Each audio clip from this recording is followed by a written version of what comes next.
Hello there, how are you? Hope you are keeping well.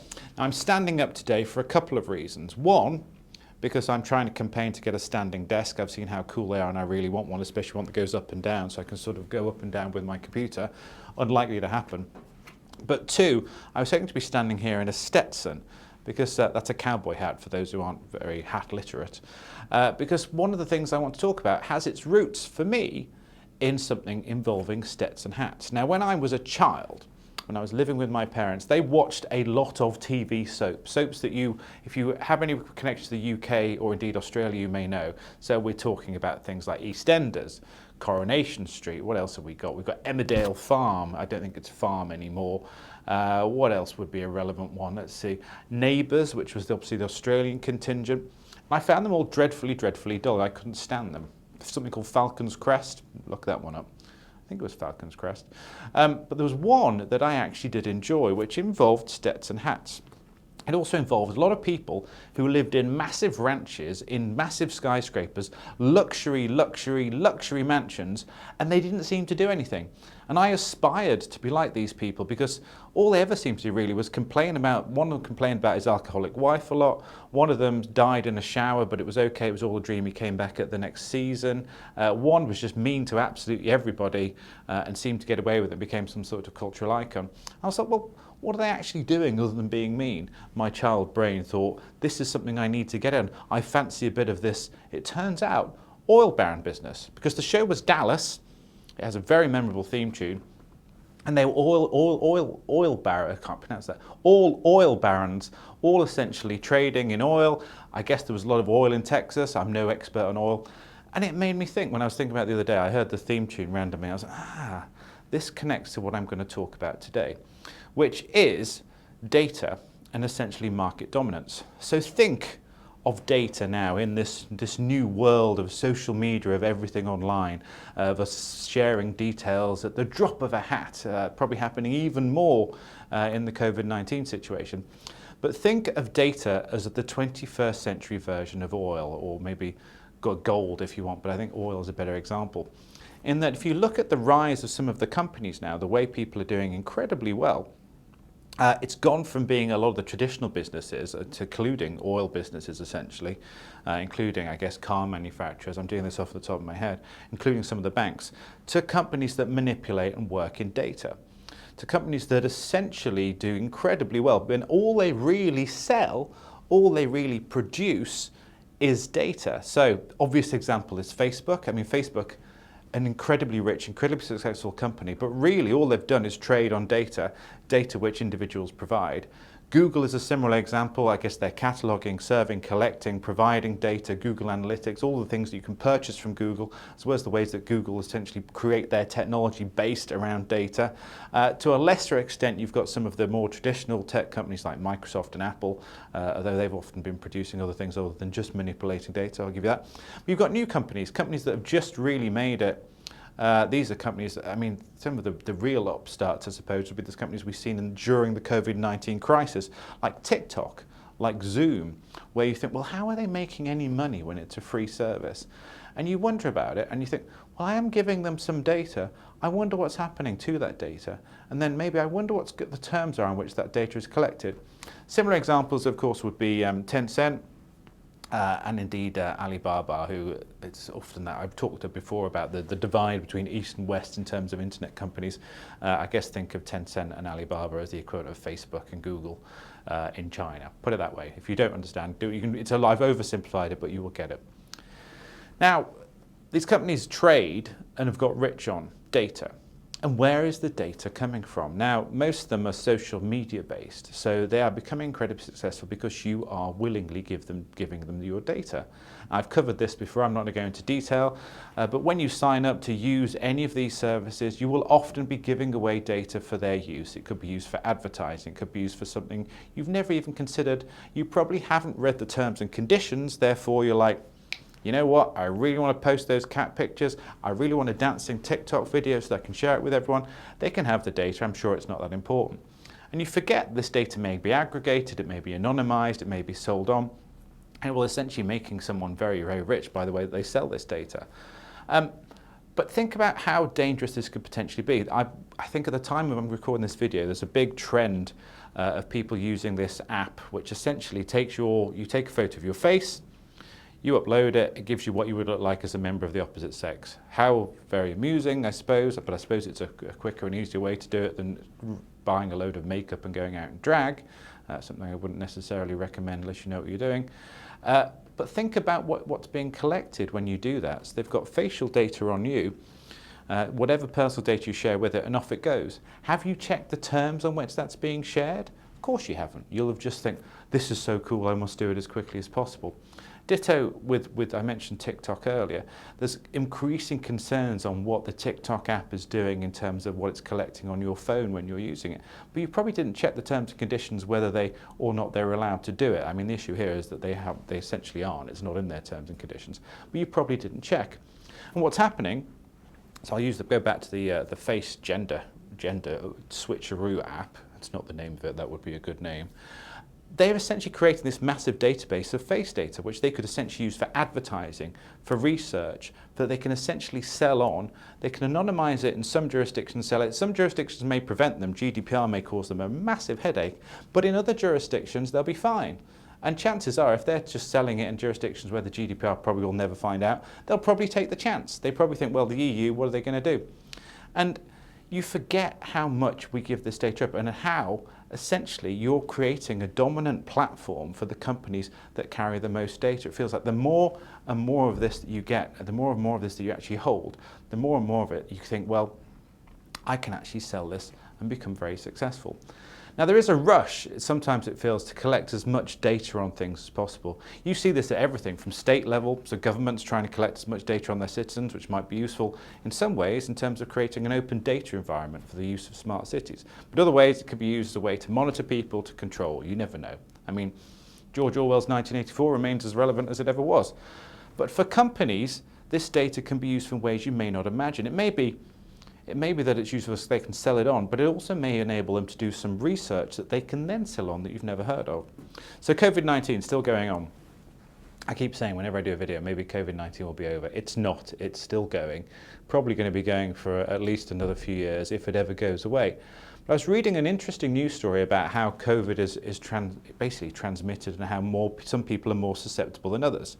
And it was interesting for me, not just in terms of I was interested about the virus, but it mentioned that there was some research carried out by 23andMe on who might be susceptible. It's like 23andMe. So that company rings a bell, and I remembered seeing them, I think it was at Rise here in Hong Kong a couple of years ago. But what they essentially do, they're a DNA testing, genetic sequencing, and then essentially giving you your background, sort of your genetic background to you once you've spat into a cup. I'm oversimplifying it because I haven't done it because I'm very worried about my DNA. Now, I did a talk a while ago with Current Consulting where my host, Ilya, he was saying how he'd done genetic testing. I said, well, and I was joking with him, what if they've taken your DNA and now, because you've basically given it to them for free, they can create a clone of you or take over your life? And it was all very Black Mirror. And that's probably not going to happen. But what is happening is that you've given this, essentially you've made a transaction. You've given away this genetic material, your DNA data, for free in return for, it's not even for free, I suppose, you're getting it's a transaction. You're getting back some details about your heritage, where you may come from, who your ancestors were. In return, 23andMe, and I was looking at the terms and conditions before this, they can essentially, they can't use your individual data, they can't provide your personal DNA, they can aggregate it, they can create an anonymized version of your data and use that for research purposes. And that's exactly how we got to the point where they were talking about COVID-19. So you can't underestimate how valuable and how powerful large volumes of data are. And in law, and I'm coming on to a little bit now, I've found that discussions, arguments when you're negotiating contracts as to what people can do with data are becoming the most contentious part of a negotiation. Previously it was termination rights, previously it was essentially limitation of liability. To be honest, that's still pretty contentious and people walk out all the time over that. It's often been about IP, which, let's face it, is data. But more and more tech transactions now, whether you're in a pure tech environment where it's tech company to tech company, where it's consumer to tech company, doesn't really work. Consumers don't tend to have much right to negotiate the contract. But where it's a customer to a tech company, or whether it's, I was talking recently about infrastructure, where it's a construction company dealing with a tech company, there'll be clauses in there on what happens to the data that's collected. More and more contracts involve the collection and the processing of data. And this could be customers' data, facial recognition, which I talked about before. It could be names, addresses, the traditional personal data stuff. It could be things such as, we're in a skyscraper right now, the vibrations of a building detected by sensors, the lighting conditions in individual rooms, the number of people going through. It's all data, but it's all valuable to someone. That information could be used to sell new products, to make products better, to essentially, I mean, we know when you sign up to some sort of service, it says, I tick here that you can monitor my services for the sake of improvements in a device. It's just data that's being collected that you're creating, but this stuff is very valuable.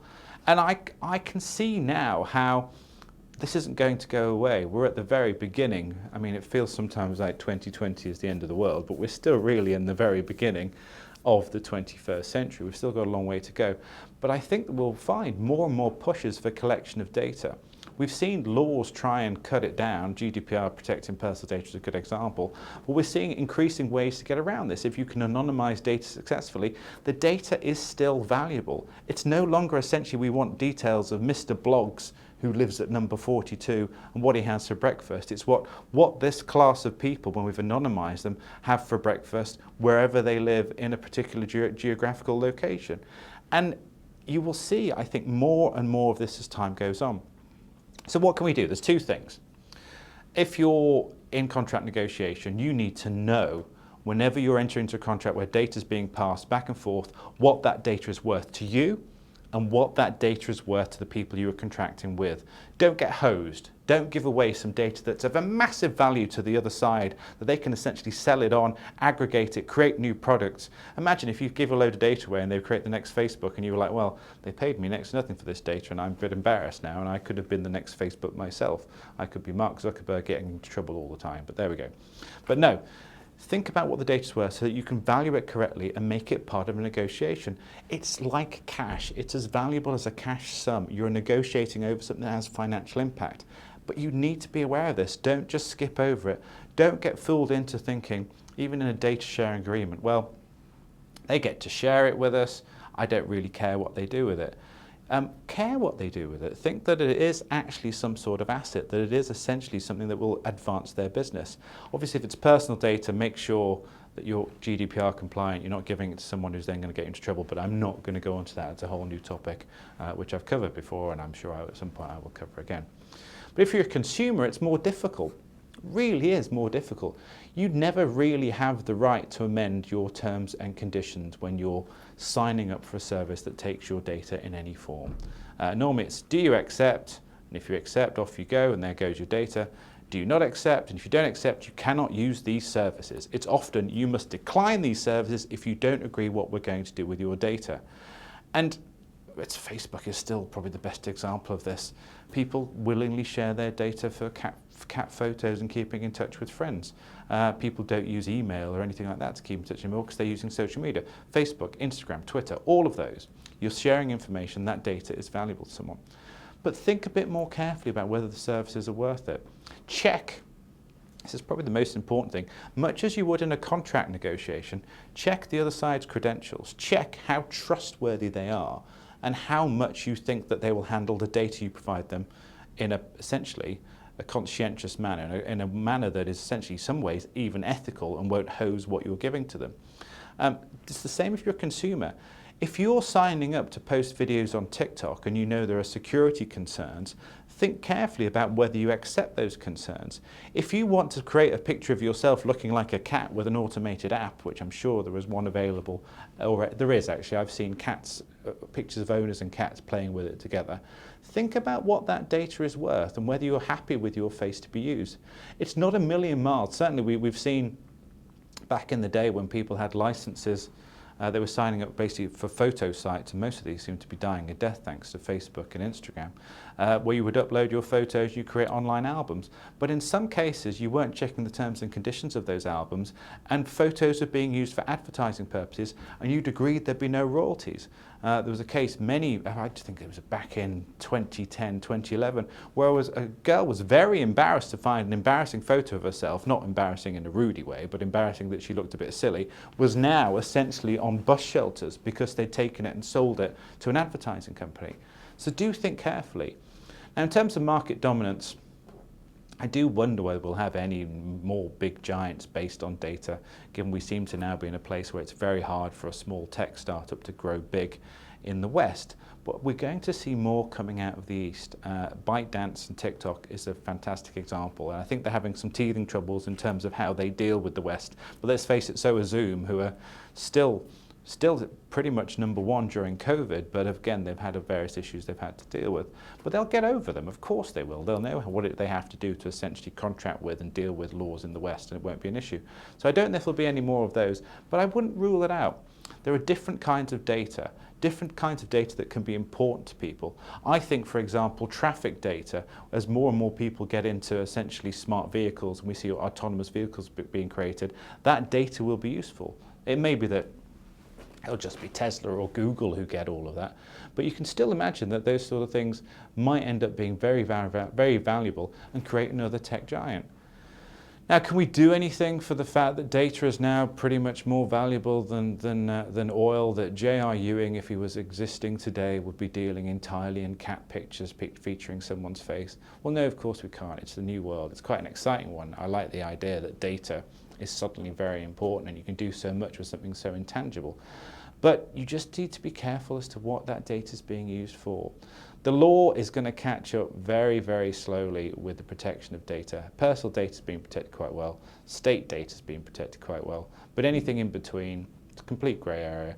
And to be honest, do we really need any more regulation of it? I think we probably don't.